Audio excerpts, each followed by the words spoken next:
दैत्यों को दिया गया। ऐरावत हाथी निकला, कल्पवृक्ष निकला, अप्सराएं निकली हैं। ऐसे ऐसे करके अनेकानेक रत्न प्रकट होते जा रहे हैं। दरिद्रा महारानी प्रकट हुई। जब दरिद्रा महारानी निकली तो सब लोग दरिद्रा महारानी की ओर से मुख मोड़कर खड़े हो गए। दरिद्रा महारानी को एक तरफ बिठाया भगवान ने। पुनः समुद्र मंथन प्रारंभ किया तो इस बार साक्षात श्री लक्ष्मी जी प्रकट होकर के आई हैं। ततश्चाविर्भूत साक्षात् श्री रमा भगवती परा रंजयन्ती दिशः कान्त्या विद्युत्सौदामिनी यथा।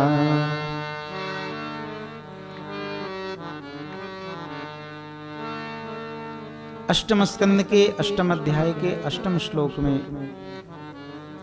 अष्ट सिद्धियों की प्रदाता श्री लक्ष्मी जी का प्रादुर्भाव हुआ है। लक्ष्मी जी प्रकट होके आई तो सब ललचाई निगाह से श्री लक्ष्मी जी की ओर देख रहे थे। सब चाह रहे थे कि लक्ष्मी हमारी हो जाए। लक्ष्मी जी हाथ में माला लिए हुई हैं। सब लोग लक्ष्मी जी की ओर देख रहे थे, लेकिन भगवान नारायण वो लक्ष्मी जी की ओर नहीं देख रहे थे। वो लक्ष्मी जी से मुंह मोड़ के बैठे हुए थे। छाया और माया हम जितनी इससे दूर भागते हैं वो उतनी ही हमारे करीब आती है। भगवान नारायण मुख मोड़ के बैठे हुए थे। लक्ष्मी जी आई और आकर भगवान नारायण के गले में माला डाल देती हैं। सबने जय जयकार किए। बोलिए लक्ष्मी नारायण भगवान की जय। लक्ष्मी जी ने कहा, प्रभु मैंने आपका वरण किया है, मेरा और आपका विवाह ये तो सुनिश्चित हो गया, लेकिन मेरे से पहले मेरी बड़ी बहन दरिद्रा महारानी वो अभी कुंवारी बैठी हैं। उनका विवाह होवे तब तो मेरा विवाह होवे। भगवान ने कहा, हाँ ये तो सत्य है। सबसे पूछा है दरिद्रा महारानी से कौन विवाह करेगा, लेकिन दरिद्रा महारानी से विवाह करने के लिए कोई तैयार नहीं हो रहा था। सब लोग दरिद्रा महारानी का नाम ही सुन के अपना मुख मोड़ लेते थे। लक्ष्मी जी से भगवान ने कही, देवी दरिद्रा महारानी से विवाह करने को तो कोई तैयार नहीं हो रहा, क्या करें? लक्ष्मी जी ने कहा, प्रभु क्यों आप ऐसा क्यों कर रहे हो? अरे आपके एक से एक निराले भक्त हैं, कोई ना कोई तो दरिद्रा महारानी से विवाह करने के लिए तैयार ही हो जाएगा। आप कुछ उपाय करो। भगवान ने उद्यालक ऋषि को बुलाया और उद्यालक ऋषि को बुला के कहा, प्रभु आप विवाह कर लो। उद्यालक ऋषि ने कहा, प्रभु ये पूरी जीवन मैंने आपके भजन पूजन में बिता दिया और अब इस बुढ़ापे में कह रहे हो कि विवाह कर लो।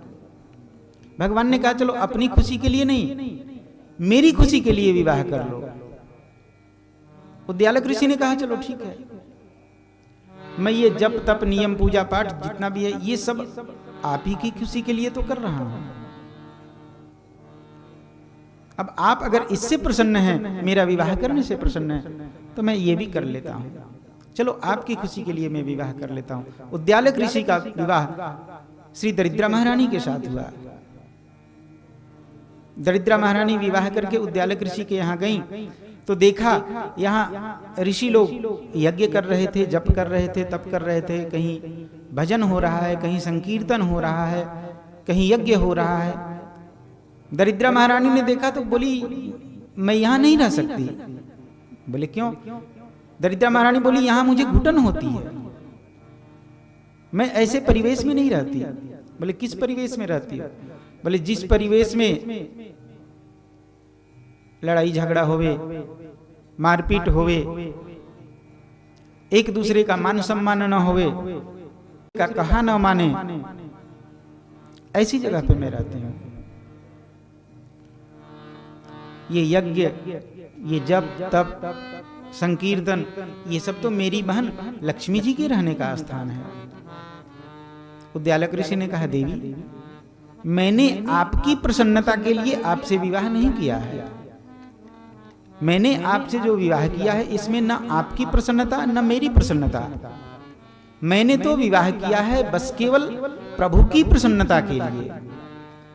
इसलिए आप अगर ऐसे परिवेश में रहना चाहती हो, मैं ये सब भी जो कर रहा हूं, ये जप तप नियम इत्यादि ये सब जो है ये भी प्रभु की प्रसन्नता के लिए ही है। अगर आप इस परिवेश में रहना चाहती हो तो रहो, नहीं रहना चाहती तो आप शहर से यहां से जा सकती हो।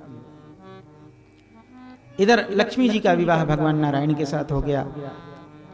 दरिद्रा महारानी रोती रोती आई।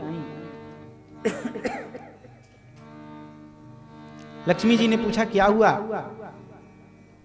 दरिद्रा महारानी कहने लगी कि मैं वहां नहीं रह सकती, वहां मेरे रहने लायक स्थान ही नहीं है। लक्ष्मी जी भगवान नारायण से प्रार्थना करते हैं, प्रभु मेरा तो विवाह हो गया लेकिन मेरी बड़ी बहन ये तो कुमारी की कुमारी रह गई, अब क्या होगा? भगवान ने कहा ठीक है, अब अगर ऐसी बात है तो मैं ही पीपल के वृक्ष के रूप में प्रकट होता हूं। दरिद्रा महारानी का विवाह मेरे साथ होगा। भगवान पीपल के वृक्ष के रूप में प्रकट हुए हैं, दरिद्रा महारानी का विवाह उस पीपल के साथ में हुआ है। लक्ष्मी जी ने पूछा मैं अपनी बहन से मिलने कब जा सकती हूँ? भगवान ने कहा शनिवार के दिन सायंकाल के समय आप अपनी बहन से मिलने के लिए आ सकती हैं। पीपल के वृक्ष में दरिद्रा महारानी रहती हैं। शनिवार के दिन सायंकाल के समय लक्ष्मी जी आती हैं तो लोग खूब गले मिल मिल के लक्ष्मी माता को रिझाते हैं। शनिवार के दिन पुनः समुद्र मंथन प्रारंभ हुआ है और अब धन्वंतरी जी प्रकट हुए हैं, हाथ में अमृत कलश लेकर। इसके पूर्व वारुणी प्रकट हुई तो वारुणी को भगवान ने एक जगह रखवा दिया, इसका बाद में निर्णय करेंगे कि ये किसको मिलेगा। धन्वंतरी जी प्रकट हुए हैं अमृत का कलश लेकर के। अमृत का कलश देखते ही सब देवता और दानव आपस में लड़ने लगे। अहम पूर्वम नत्वा नत्वम मिति प्रभु, पहले मैं इसका पान करूंगा, पहले मैं इसका पान करूंगा।